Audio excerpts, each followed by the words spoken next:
একটা লাইভ প্রোগ্রামে এক ছোট্ট মেয়ে প্রশ্ন করতেছে যে হুজুর আমি তো রোজা রাখতে চাই, আম্মু আমাকে রাখতে দেয় না, তো আম্মুকে একটু বলে দেন যাতে আমাকে রাখতে দেয়। ছোট্ট একটা মেয়ে, সে ফোন করে আমাকে প্রশ্ন করলো। তো দেখেন যে এটা ওই বাবা মায়ের তো গর্ব করা উচিত যে আমার ছোট্ট মেয়ে 7 বছর 8 বছর, যদিও এখনো ফরজ হচ্ছে না, আরো কয়েক বছর পরে হবে, কিন্তু সে রাখতে চায়, সে সেলিব্রেট করতে চায় সে আমাকে। তো আমরা যেন তাদেরকে বাধা না দিই, আমরা যেন তাদেরকে ইন্সপায়ার করি।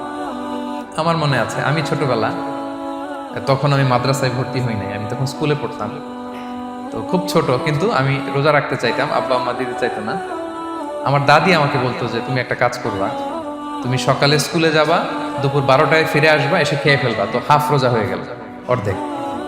এরপরের দিন আবার সকালে না খেয়ে যাবা, দুপুর 12টায় এসে খেয়ে ফেলবা, এনাদার হাফ, তো 2 হাফ মিলে একটা হয়ে গেছে।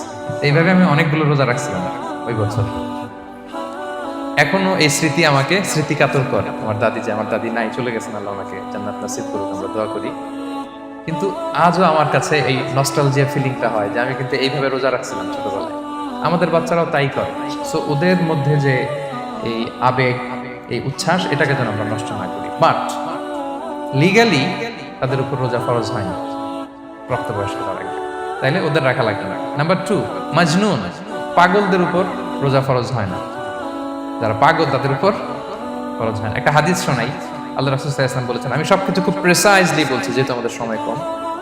রুফি আল কালামু আন সালাসা, 3 ব্যক্তির উপর থেকে শরীয়তের কলম উঠিয়ে নেওয়া হয়েছে। আনিন নাইমি হাত্তা ইয়াস্তাইকিযা, ঘুমন্ত ব্যক্তি যতক্ষণ না সে জাগে। ঘুমের মধ্যে আপনারা কেউ বকা দিয়ে ফেললে আপনি মাইন্ড করতে পারবেন না, তো ঘুমাইছিল, কাকে বকা দিছে কি করছে সে জানেই না। ঘুমন্ত ব্যক্তির উপর থেকে শরীয়তের কলম উঠিয়ে নেওয়া হয়েছে।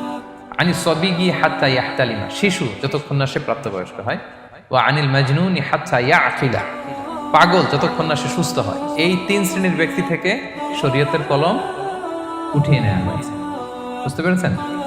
আচ্ছা, 2টাকে। 3 নাম্বার হচ্ছে মারিদ, আপনি যদি খুব অসুস্থ হন তাহলে আপনি রোজা ভাঙতে পারবেন, যেটা আমরা ওই যে ইন্ট্রোডাক্টরি ডিসকাশনে বলেছি যে অসুস্থ হলে আপনি রোজা ভাঙতে পারবেন। 4 নম্বরে হচ্ছে মুসাফির, ট্রাভেলার, যদি আপনি লম্বা সফর করেন আপনি রোজা ভাঙতে পারবেন। এটা ন্যূনতম সীমা হচ্ছে 48 মাইল।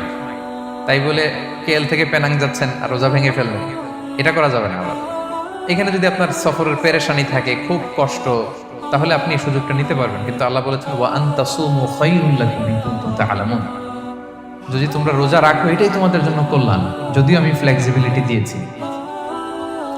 তো রাসূল সাল্লাল্লাহু আলাইহি ওয়াসাল্লামের সময় দেখা যেত যে মক্কা থেকে মদিনা, মদিনা থেকে তায়েফ যেতে প্রচন্ড গরমের মধ্যে ওনারা উট দিয়ে মরুভূমির উপর দিয়ে যেত। ওই পরিস্থিতি কিন্তু আমাদের নেই। কিন্তু যদি আপনার লম্বা সফর হয়, লেটস সে আপনি কেএল থেকে নিউ ইয়র্কে ফ্লাই করছেন, সফরের অনেক পেরেশানি, অনেক সময় হয়তো খেতে পারছেন না, আপনি চাইলে এই ফ্লেক্সিবিলিটি নিতে পারবেন। তো অসুস্থতা আর সফরে থাকলে আপনি রোজা ভাঙতে পারবেন, তবে ফাইদ্দাতুম মিন আইয়ামিন উখর, অন্য সময় এটা গুনে গুনে রাখতে হবে। 5টা যদি ভাঙা যায় পরে 5টা কাজা করবেন। পয়েন্টটা কি সবার কাছে ক্লিয়ার? সফরে যে রাসূল সাল্লাল্লাহু আলাইহি ওয়াসাল্লাম রমাদানে রোজা ভেঙেছে, এটার একটা দলিল বলি। আপনারা মক্কা বিজয়ের নাম শুনেছেন না? রাসূল সাল্লাল্লাহু আলাইহি ওয়াসাল্লাম হিজরত করলেন, পরে আবার বিজয় করলেন। এই মক্কা বিজয় কত হিজরিতে হয়েছে কে বলতে পারবেন? হ্যাঁ, হিজরি বলেন তো দেখি। 8ম হিজরি, মাশাআল্লাহ। 8ম হিজরিতে রাসূল সাল্লাল্লাহু আলাইহি ওয়াসাল্লাম যখন মক্কা বিজয় করতে যান, এটা কোন মাস ছিল জানেন? হ্যাঁ, রমাদান মাস। রমাদানের 20 তারিখে মক্কা বিজয় হয়েছে, 20 রমাদান। তো রাসূল সাল্লাল্লাহু আলাইহি ওয়াসাল্লাম মদিনা থেকে মক্কায় যাচ্ছেন বিশাল বাহিনী নিয়ে। মক্কায় পৌঁছতে আরো 90 কিলোমিটার বাকি। আল কাদিদ নামে একটা জায়গা আছে, সহিহ বুখারীর বর্ণনা। ওই কাদিদ নামক জায়গায় রমাদানে রাসূল সাল্লাল্লাহু আলাইহি ওয়াসাল্লাম রোজা ভেঙেছিলেন, উটের উপর বসে ঢকঢক করে পানি খেয়েছিলেন, যাতে সবাই দেখে। কারণ সবাই ভাববে রমাদানের রোজা রাখবো কি রাখবো না, সবাই আলাদা করে বলতে অনেক সময় লাগবে। রাসূল সাল্লাল্লাহু আলাইহি ওয়াসাল্লাম একটা উঁচু জায়গায় সবাইকে দেখে উটের উপর পানি খেয়ে ফেললেন। বলে রাসূলের দেখা দেখি সব সাহাবারা পানি খেয়ে রোজা ভেঙে ফেললো। এটা কোন মাস ছিল? সবাই বলতে হবে কোন মাস? রমাদান। রাসূল সাল্লাল্লাহু আলাইহি ওয়াসাল্লাম সফরে ছিলেন, ফলে তিনি রোজা ভেঙেছেন। দলিল পাইছেন? হ্যাঁ, আচ্ছা, সংক্ষেপ করে দিচ্ছি, লম্বা কথা সংক্ষেপ করে দিচ্ছি। আর কোরআনের আয়াত তো শোনালামই আমি, ফামান কানা মিনকুম মারিদান আও আলা সাফার ফাইদ্দাতুম মিন আইয়ামিন উখর, কেউ যদি অসুস্থ হয় কিংবা ট্রাভেল করে চাইলে রোজা ভাঙতে পারবে, তবে গুনে গুনে পরে আদায় করে নিতে হবে। এই যে গুনে গুনে পরে আদায় করে নিতে হয়, এটারে বলে আরবিতে কদা, বাংলায় আমরা যেটাকে কাজা বলে অভ্যস্ত। বাংলায় আমরা কি বলি? একটু কথা বলেন আমার সাথে, বাংলায় কি বলি? কাজা বলি। তো আপনি অসুস্থতার কারণে যদি রোজা ভেঙে ফেলেন, পরে এগুলো কাজা করবেন। সফরের কারণে যদি রোজা ভেঙে ফেলেন, পরে আপনি কাজা করবেন।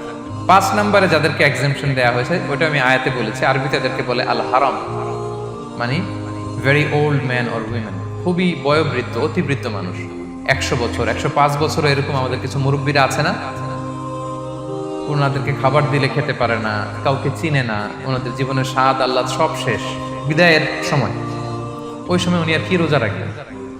এই জন্য আল্লাহ তাআলা ওনাদেরকে ছাড় দিয়েছে। অনুরূপভাবে যদি এমন কোনো অসুস্থ হয়, মানে মারিদুন লা ইউরজা শিফাউ, সে যে আবার সুস্থ হবে এই আশা আর নাই, এরকম ডাক্তার অনেক বলে দিছে যে ক্যান্সারের 3rd স্টেজে চলে আসছে, সে সার্ভাইভ করবে যতদিন কেমোথেরাপি দেওয়া হবে, তো শেষের দিকে সে অনেক অসুস্থ, অনেক ড্রাগস নিতে হয়, ওষুধ খাইতে হয়, তার আর সুস্থ হওয়ার সম্ভাবনা নেই। এই 2 শ্রেণীর লোকদের জন্য ছাড় দেওয়া হয়েছে, তাদের কাজা করা লাগবে না, কারণ কাজা তো করতেই পারবে না। কি বলেন? তারা ফিদিয়া দিবে। কি দিবে বলেন? কি দিবে? ফিদিয়া। ফিদিয়া হচ্ছে প্রত্যেকটা রোজার জন্য একজন মিসকিনকে 2 বেলা করে খাওয়ানো। আই রিপিট, একটা রোজার জন্য একজন মিসকিনকে 2 মিলস, বাস হয়ে গেল। 30টা যদি উনি রাখতে পারে নাই, আপনি একজন মিসকিনকে 30 বেলা 2 মিল খাওয়াতে পারেন, অথবা 30 জনকে 2 বেলা খাওয়াতে পারেন, অথবা 60 জনকে 1 বেলা খাওয়াই দিতে পারেন, অথবা এই পরিমাণ টাকা দিয়ে দিতে পারেন। হিসাবটা সহজ হয়েছে না? লেটস সে মালয়েশিয়াতে একটা রেগুলার মিল নিতে কত লাগে? কত লাগে? ধরেন যে মালাই দোকান বা মামাদের যে দোকানগুলো, একটা নাসি নিলাম, একটা আইয়াম নিলাম, একটা 100+ নিলাম, এই তো একটা প্যাক হয়ে গেছে। কত পড়বে? 10 রিঙ্গিট, রাইট? তাহলে 10 রিঙ্গিট হচ্ছে একটা মিল, আর 2টা মিল করলে 20 রিঙ্গিট। তাহলে প্রত্যেকটা রোজার জন্য 20 রিঙ্গিট করে আপনাকে ফিদিয়া গুনতে হবে। 30টা রোজার জন্য কত? 600 রিঙ্গিট। তাহলে ফিদিয়া ব্যাপারটা ক্লিয়ার হয়েছে সবার কাছে? আমাদের এরকম মুরব্বী যদি থাকে যারা রোজা রাখতে পারছেন না, তাদের জন্য আমরা এইভাবে ফিদিয়া আদায় করি। গেল।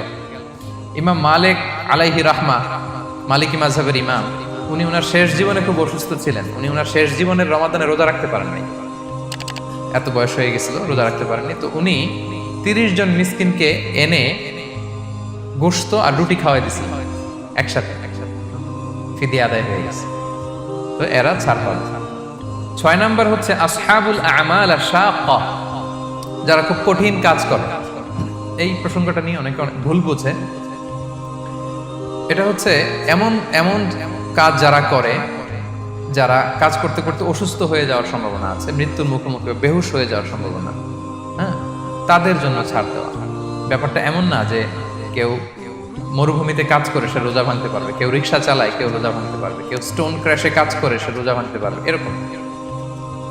ধরেন যে মরুভূমিতে যারা কাজ করে, বা বাংলাদেশে সামারে যারা রিক্সা চালায়, অথবা আয়রন ফ্যাক্টরিতে যারা কাজ করে, অনেক সময় এমন হয় তারা ডিহাইড্রেশনে ভুগতে ভুগতে বেহুশ হয়ে যায় কাজের মধ্যে, এরকম হয় না? হয়। তাদের জন্য ছাড়, কিন্তু তাদের জন্য রেকমেন্ডেশন হচ্ছে এটা ফরজ ইবাদত, এটা তাদেরকে রাখতেই হবে। হয়তো নাইট শিফটে কাজ করার ট্রাই করবে, অথবা সারা বছর একটু একটু জমিয়ে রোজা রাখার চেষ্টা করবে, কিন্তু রোজা তারা রাখবে, তারা সাহুর খাবে, তারা রোজা রাখা শুরু করবে।